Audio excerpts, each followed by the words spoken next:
kalau dilihat-lihat itu memang ini edisi spesial ya Pak, karena pertama kalinya diadakan langsung di 2 tempat. Karena persiapannya udah matang banget kayaknya ya Pak ya. Dari Januari. Udah keren. Dari Januari Pak. Dari Januari kita intensnya Juli. Nah, Juli mulai gencar itu sampai sekarang lah.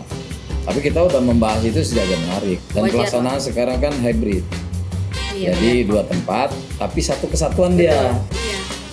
Bukan sendiri-sendiri. Di IKN dan di ISMER. Iya betul ya. Nanti Sobat Setnek bisa menyaksikan langsung tanggal 17 Agustus ya Pak ya.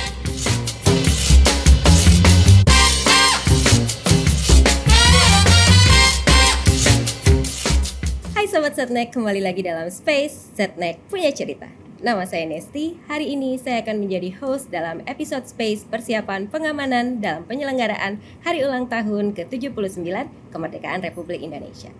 Berbicara tentang perayaan HUT ke-79 RI, sebentar lagi kita akan menuju puncak perayaannya nih, tanggal 17 Agustus. Nah, tentunya ada peran-peran pengamanan yang dilakukan agar perayaannya berjalan dengan lancar. Untuk itu, hari ini telah kami hadirkan Kepala Biro Personel TNI dan Polri Sekretariat Militer Presiden, Brigadir Jenderal TNI Heri Purwanto. Selamat pagi Bapak. Selamat pagi Mbak. Bapak terima kasih sudah berkenan ya di tengah kesibukannya. Sama-sama. Agustus selalu paling sibuk ya Pak tiap tahun? Iya biasalah. Kalau udah menjelang Agustus, begini. Iya ya Pak ya. Tapi Bapak sudah sempat olahraga belum tadi pagi?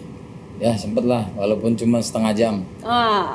Rajin berarti ya Pak. Emang konsisten tuh yang diperlukan ya Pak. Bapak, kalau boleh langsung masuk ke obrolannya nih, boleh dijelaskan kepada Sobat Setnek.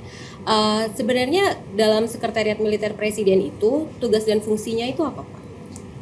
Jadi, Sesmilpres itu kita mempunyai tugas menyelenggarakan dukungan teknis dan administrasi kepada Presiden dan Wakil Presiden. Juga menyelenggarakan kekuasaan tertinggi di Angkatan Darat, Angkatan Laut, Angkatan Udara dalam hal pengangkatan dan pemberhentian TNI Polri. Sesmil juga menyelenggarakan proses penganugerahan gelar dan tanda jasa. Nah, dalam hal ini yang tataran kewenangannya itu harus dikeluarkan oleh Presiden.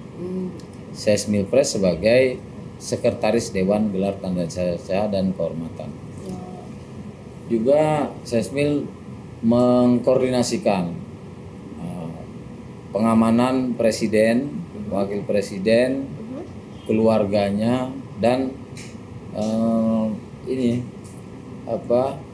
tamu negara yang setingkat kepala negara atau kepala pemerintahan asing. Nah, itu yang tugas dari Setmil. Banyak sekali ya Pak. Iya banyak. Bapak jadi tadi pengamanan, gelar tanda jasa, terus pengangkatan dan pemberhentian TNI Polri. Pengangkatan dan pemberhentian TNI. Esensinya situ. Itu semua ada di Setmil. Ya ada di Setmil. Oke Pak, tadi Bapak sempat menyinggung gelar tanda jasa dan kehormatan. Ya. Itu kan dianugerahkan di setiap bulan Agustus ya Pak ya, tiap tahunnya. Nah, kalau peranan Setmilpres yang lebih detail lagi di dalam hal tersebut itu seperti apa Pak? Sesmil seperti saya katakan tadi, kita ini ada Sekretariat Gelar Tanda Jasa dan Kehormatan. Sekretariat ini ada di Setnek. Nah, Sesmil sebagai Sekretaris Dewan Gelar Tanda Jasa dan Kehormatan. Nah, ketuanya Pak Menko Polhukam. Nah, sebagai sekretaris bisa dibayangin dong ya. Iya. Banyak tuh. Pasti sih. Gue menghimpun data, ya kan, memverifikasi. Iya. Terus ntar menyiapkan sidang. Itu semua melalui proses sidang Dewan Gelar Tanda Jasa dan Tanda Kehormatan. Jadi ada 6 itu anggota Dewan Gelar Tanda Jasa. Iya. Setelah disidangkan, nanti dilaporkan ke Presiden. Gitu. Nah, tanda jasa dan tanda kehormatan sebetulnya nggak 17-an aja. Dia dalam 1 tahun tuh banyak. Nah, di antaranya ya dalam rangka HUT RI ada pemberian gelar tanda kehormatan dan tanda jasa itu. Ya, Pak, ya. Nah, tanda kehormatan ini tahun ini di HUT ke-79 itu sudah selesai disidangkan dan direncanakan ada 61 yang akan mendapat tanda kehormatan itu. Nanti dia cari tanggal 14. Tanggal 14 ya Pak 14 Agustus. Oh, itu berarti dari TNI Angkatan Udara, Angkatan Laut, Angkatan Darat ya Pak ya? Semua. Enggak, semua Mbak. Semua ya? Dia kementerian, lembaga, instansi yang itu memenuhi standar untuk diberikan. Nah itu. Dia nggak semua, nggak segampang itu ya. Oh iya, persyaratannya banyak. Nah itu persyaratannya itu gimana Pak? Ada sih di aturan-aturannya itu ya. Banyak sekali dan itu harus diverifikasi. Jadi setiap yang dianggap bisa menerima itu melalui verifikasi. Jadi data-datanya aja diverifikasi, memenuhi enggak. Ketika memenuhi masuk bahan sidang. Nah, sidangnya itu sama Dewan Kehormatan, Tanda Jasa dan Tanda Kehormatan. Pak Menko, dari 6 lah dari bagian-bagian yang memang itu sudah menjadi aturan sesuai Undang-Undang Nomor 20. Jadi memang nggak sembarangan ya Pak ya. Dan itu prosesnya panjang juga. Dan tahun ini sudah selesai, nanti tinggal diumumkan. Tanggal 14 Agustus kita tunggu Pak. Nah Bapak, sekarang menuju ke proses pengamanan itu sendiri. Biasanya memang dimulai dari tanggal 1 Agustus, perayaan-perayaan hari ulang tahun kemerdekaan itu sudah banyak gitu kan ya Pak ya. Nah untuk acara puncaknya nih Pak, kan nanti ada 2 tempat Pak, IKN dan Istana Merdeka. Nah persiapan pengamanan yang udah dilakukan oleh Setmilpres itu seperti apa Pak? Sebenarnya kalau kegiatan pengamanan itu sendiri kita kan udah rutin ya. Setiap presiden kemana kita sudah punya standar operasinya untuk pengamanan itu. Kita selaku supervisi, nanti pelaksananya secara teknis ada di Pas Pampres. Nah jadi kalau kegiatan ini nanti upacara ada di 2 tempat seperti Mbak bilang tadi. Ada di IKN, ada di Istana Merdeka. Kalau pengamanan di Istana Merdeka ya sudah kita biasa udah dekat kan. Nah, untuk pengamanan di IKN-nya sendiri itu juga sesuai SOP-nya sudah semua. Dia kan ada ring 1, ring 2, ring 3 gitu ya. Nah, ring 1 nanti oleh Pas Pampres. Nah, kegiatan itu kalau di tempatnya, tempat upacaranya disetting seperti itu. Cuman perjalanan ke sananya ya sama aja sih dengan SOP yang sebelum-sebelumnya ketika presiden akan berkunjung kemana, di perjalanan ada pengamanannya, di objek ada pengamanan, itu semuanya udah ada sih sebenarnya, nggak terlalu khusus banget gitu. Udah ada SOP-nya udah ada gitu ya. Dan di IKN udah semua udah jalan sih. Jadi sebenarnya bukan tidak disiapkan khusus, tapi memang sehari-hari sudah sekhusus itu ya Pak ya. Jadi emang sudah harus ekstra yang namanya pengamanan presiden, wakil presiden tidak bisa bercanda ya Pak. Nah Pak, kalau misalkan membicarakan tentang pihak-pihak yang terlibat, itu kan banyak banget Pak. Apalagi ini HUT RI, banyak sekali yang harus dilibatkan di sini. Tantangan-tantangan yang dihadapi oleh Setmilpres sendiri seperti apa Pak? Kalau dibilang tantangan ya bisa juga ya. Cuman kalau menurut saya sih nggak terlalu ya.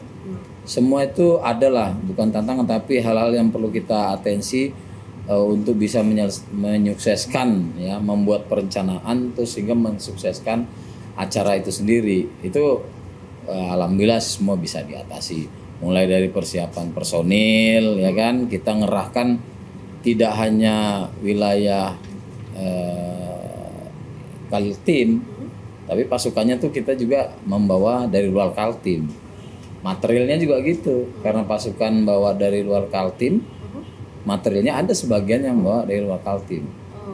Gitu, material. Terus kita nyusun pendukung-pendukung ya kan, mau kegiatan di sana tuh semua harus ada pendukung. Nggak bisa pasukan sendirian ke sana, harus ada pendukung. Nah, kita merencanakan tuh pendukung yang akan mensupport acara itu. Pasukan upacara kalau sekarang nih kita bisa 60% itu pasukan dari Kaltim, 40% dari luar Kaltim. Ya itu untuk kemampuan kita dan support wilayah ya, dengan kita mau melaksanakan upacara HUT RI ke-79 di IKN itu bagus sekali untuk wilayah Kaltim tuh. Saya pernah sekali ikut rapatnya dan itu wow, banyak banget Pak yang harus disiapkan. Iya. Saya nggak tahu deh kalau jadi Bapak udah puyeng banget pasti. Itu banyak koordinasi yang betul. Iya Bapak, karena kalau dilihat-lihat itu memang ini edisi spesial ya Pak, karena pertama kalinya. Ya kan langsung di 2 tempat. Tapi saya yakin deh pasti nanti semoga lancar-lancar deh Pak. Karena persiapannya udah Matang keren. banget kayaknya ya Pak ya. Dari Januari. Udah keren. Dari Januari Pak. Dari Januari kita. Saya kira dulu saya rapat ikut itu bulan Juli. Saya kira itu pertama. Ternyata enggak ya. Udah dari Januari ya Pak ya. Intensnya Juli. Nah, Juli mulai gencar itu sampai sekarang lah. Tapi kita udah membahas itu sejak Januari karena kita juga merasa wah ini harus beda. Soalnya beda kan. Beda memang Pak. Dua tempat dan pelaksanaan sekarang kan hybrid. Oh, iya, jadi benar, 2 tempat tapi satu kesatuan Betul. dia. Iya. Bukan sendiri-sendiri. Di Nanti seru IKN banget dan pasti. di ISMER. Iya betul Pak. Nanti Sobat Setnek bisa menyaksikan langsung tanggal 17 betul. Agustus ya Pak ya. Nah Bapak mewakili Sekretariat Militer Presiden nih Pak. Harapan Bapak apa sih Pak terkait peringatan ini untuk generasi muda dan masyarakat umum? Ya, kita sebagai generasi muda, saya berharap itu kan dengan hari ulang tahun kemerdekaan, gitu, tentunya sebagai generasi muda kita berharap bisa menambah rasa cinta kepada tanah air, ya kan? Ini kemerdekaan kan nggak didapat dengan begitu saja, Betul, dengan perjuangan, pengorbanan darah, pengorbanan material gitu kan. Jadi tidak mudah. Nah, dengan peringatan HUT RI itu setiap tahunnya bisa menambah cinta, kebanggaan gitu kan. Nah, terus mengisi kemerdekaan dengan karya-karya untuk bangsa gitu kan. Khususnya di HUT yang ke-79 ini ya kan, itu beda. Nah, ini juga jadi satu hal yang beda ini membanggakan. Kenapa? Upacara tuh bukan berarti cuman bisa di Istana Merdeka gitu aja. Sebenarnya upacara tuh bisa seperti nanti kita saksikan itu kan, Iya. 2 tempat tapi satu kesatuan, Betul. connect dia. Itu satu hal yang baru gitu kan. Jadi kita berupacara di tempat yang baru dengan cara yang baru, terus ini kreasinya juga baru, berbeda lah gitu. Tampilannya akan berbeda. Nah itu menjadi kebanggaan kita. Nah generasi muda harus kepacu itu doang, bahwa dalam mengisi kemerdekaan ya kita harus berprestasi dan berkarya untuk bangsa dan negara lah. Kira-kira itu harapan kita lah. Iya Pak. Seperti emas yang baru kita dapatkan kan Pak di itu kemarin ya, si kan? pemanjat Ya. tebing, pemanjat tebing, Betul. pemanjat dinding itu ya Pak ya. Luar biasa, sama angkat besi kalau nggak salah Pak, itu juga udah dapat itu. emas Pak kemarin. Luar biasa Indonesia ini Pak. Hebat-hebat anak muda sekarang nih kan. Iya. Nah, Sobat Setnek nanti bisa langsung disaksikan tuh tanggal 17 Agustus upacara pertama yang ada di 2 tempat secara hybrid. Izin Bapak saya akhiri obrolan hari ini. Terima kasih banyak. Makasih, Mbak. Ya. Sobat Setnek, itu tadi obrolan kita bersama Brigadir Jenderal TNI Heri Purwanto selaku Kepala Biro Personel TNI dan Polri Sekretariat Militer Presiden. Sudah didengarkan juga kita tadi bagaimana persiapan pengamanan untuk perayaan Hari Ulang Tahun ke-79 Kemerdekaan Republik Indonesia. Saya Nesti, pamit undur diri. Jangan lupa like, comment, subscribe YouTube account Kementerian Sekretariat Negara dan juga follow akun Twitter, Instagram, Facebook, dan juga TikTok dari Kementerian Sekretariat Negara Republik Indonesia. Dadah Sobat Setnek!